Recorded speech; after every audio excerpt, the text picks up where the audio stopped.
I'm very worried about that woman shaving herself. Anyway, welcome back to the Daily Rundown with me, Drew Tosh, and my guests Mike and AJ. Now, the government has said that a planned extension of its right to buy scheme will be funded by local authorities selling off their most valuable council houses. They say money should then go towards people trying to get on the housing ladder by funding discounts for tenants seeking to buy their own home. The housing charity Shelter has said this corresponds to the sale of 23,500 council homes in the UK in just 1 year. So on the couch tonight, are we homeowners? No. Do you think we will ever be homeowners now? My parents have said that when I get a good job and when I meet that special someone, they will give me a deposit. We might want to lose the gerbil in here. Yeah. But that was the special that someone. was the special someone, yeah. But it's ridiculous. My parents are basically saying to me, on your own, you'll never get to buy a house, and it's dreadful. And they say, oh, let's sell off more council housing. The reason that we've got such a skewed property market in this country is because of Margaret Thatcher's government and the Tories in the 1980s and 90s selling off all our social housing stock. We need that. Now, I know people who've managed to buy their council houses, and individually good for them, but for the rest of us, it's terrible. We've got such a massive problem in this country with private renting and things like council benefits and things like that, social housing benefits, people having to move from London up to Nottingham because the council say we can't afford for you to stay. Heaven forbid. In London. Well, it's terrible though. We're splitting up communities, and this, to my mind, is just an extension of that strategy to put things that are owned by us, the people, into private hands, and it's terrible. And I don't think it's going to help, because I've seen the actual figures for a starter home, and it's like £100,000 or something like that in some places, and I can't get that.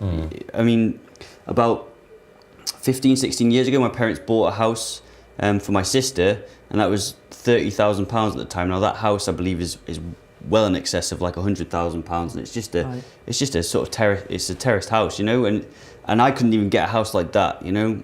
And I think it's terrible. I think we really need to consider what we're doing, and I do not think this is the best approach. I think it's going to exacerbate the issue significantly, guys. It is depressing if you're, say, a young person or a young couple.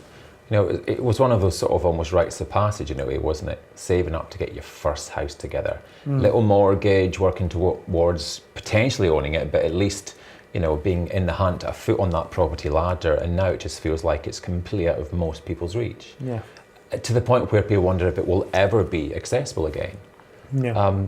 That's pretty grim, isn't it? It is. I'm in a pretty, kind of presently lucky situation where we were just renting flats, and we wanted to move out to a bigger place, and my partner's mother wanted to buy a house, and so she bought a house in this area, and that we live in, and we rent off her. So I rent essentially, but it's in the family, so, you know, there's a bit of, well, she's not watching this, there's a bit of leeway. Your mother might be very worried right now. But no, as in, you know, but it is just renting. It's living in a house, but renting it. So, and I don't know if I'm ever going to be in a position where I can, I have a young family now, so I don't know really what's after this. Because there's that whole knock-on effect. People are staying at home longer with the parents because they can't afford to move out. Yes. Boomerang generation, we keep going back. I'm the youngest. Yeah. My two older brothers both live at home. Well, older brothers. That's shocking. And how do your parents feel about that? Because I often wonder about the other side, because a lot of parents love the fact their kids don't go, but some parents must think, God, give us some peace. One of them is weirdly older than my parents somehow. Well, no, I call him Grandad.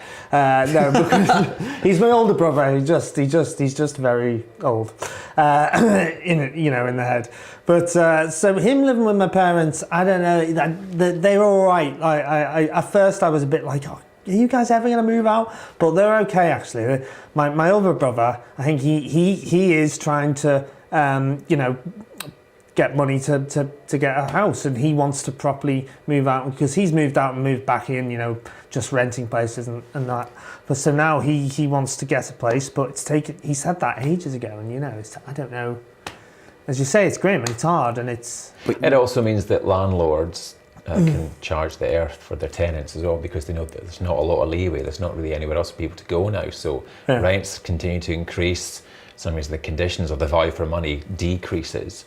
It's a bit of a vicious cycle, isn't it? Well, the idea of having my own home and having a starter home which is actually affordable is a wonderful idea. I currently live with 4 other people in a townhouse, 4 other gentlemen, and I've lived in that house for 5 years because the rent's fairly cheap, but everybody that I live with moved out, and basically I'm getting older and older and older, and my housemates are getting younger and younger and younger. And steady on. Basically what this government's doing is they're inflicting me on the next generation of people. They have to live with me. No one wants that, exactly. So give me a starter home, but I don't feel that the best way to go about that is to sell off our social assets. I think we should keep them. I mean, I think that part of Altrincham Town Hall's being sold off to private hands, and you're like, why wouldn't you sell off the Town Hall? That's the symbolic centre of the town. Surely you would keep that in public ownership. But then, and there's that whole thing that you see so many derelict buildings, and you see so many so many areas that could be housing, or that could, I don't know, and I really don't know how it all works. It's pretty grim, it sounds like it. I think we're all going to have to end up sharing a tent somewhere. Yeah. But anyway, in lieu of a caravan, we'll move on to our next story. And the government again, it's backtracked on its refusal to resettle refugee children who've already reached Europe by letting councils take in more unaccompanied minors from Greece, Italy and France. Mr Cameron confirmed that there is no longer a set number of refugee children in an amendment to the immigration bill, allowing the government to go around British councils to see what more they can do.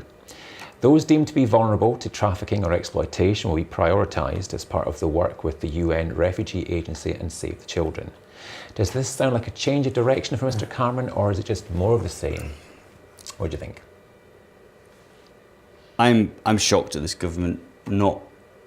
I mean, I understand you could say, well, possibly some of these people are migrants, but I saw a headline in a paper recently which said, migrants as young as 6 coming to the country on their own. A 6-year-old child is not a migrant. A 6-year-old child is definitely a refugee. Especially if they're on their own, that's not somebody who's coming over here to take all our paperboy jobs, And the government's saying, oh, but they're in a camp, so they're fine. These are children. They're not adults. They're not able to look after themselves.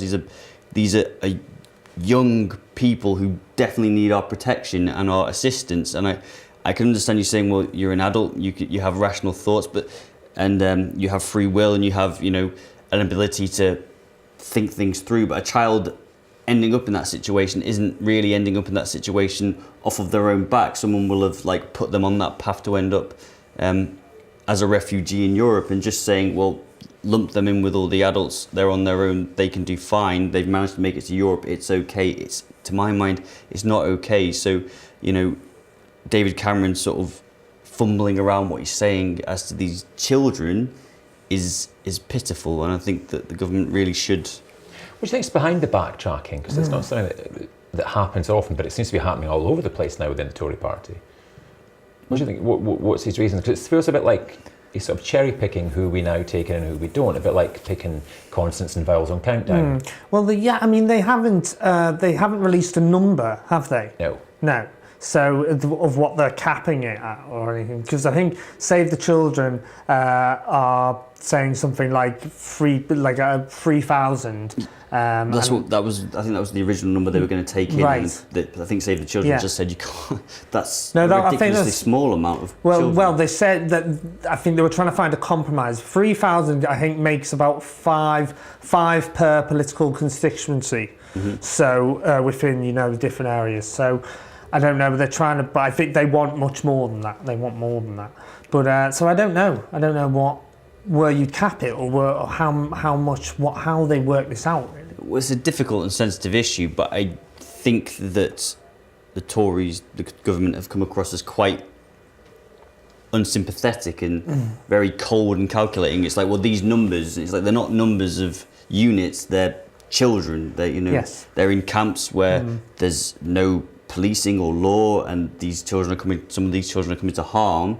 You really need to think your actual strategy. You need to think of these people in terms of actually being people and actually being minors and children. Do Do you think it's more of a PR strategy to try and win back some popular... To try and appear less... like anything, I suppose, right now, because it's a difficult time. I think so, but I think it's good for them to do that. I think the government backtracking on something as important as child refugees having a safe home and safe harbour is an important thing for the government to do. And if David Cameron wants to say I've done wrong, then that's fine by me on this issue. You know, we can laugh at him for making mistakes in other areas and like making gaffes about Leicester United.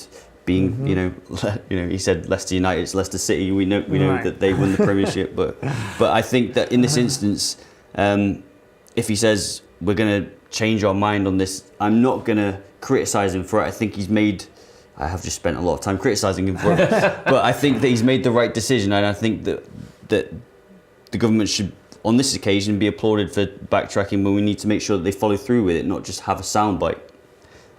We were talking before about housing and how there's not affordable housing and stuff. To play devil's advocate, one of the big things that comes up all the time with these stories is that where can we house all these people so they have somewhere decent to live? Again, it's another issue that people keep bringing up. Where can we put all these refugees? However sympathetic we may be, what happens? Where do they go?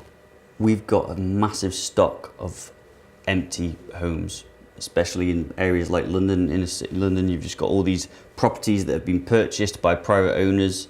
They're just completely empty. So we have the space. It's just coming up to a decision of how we deal with the situation that we've got with private ownership of property. Okay, well, let's hope they do this then. We'll see you back in a couple more minutes for some more Daily Rundown.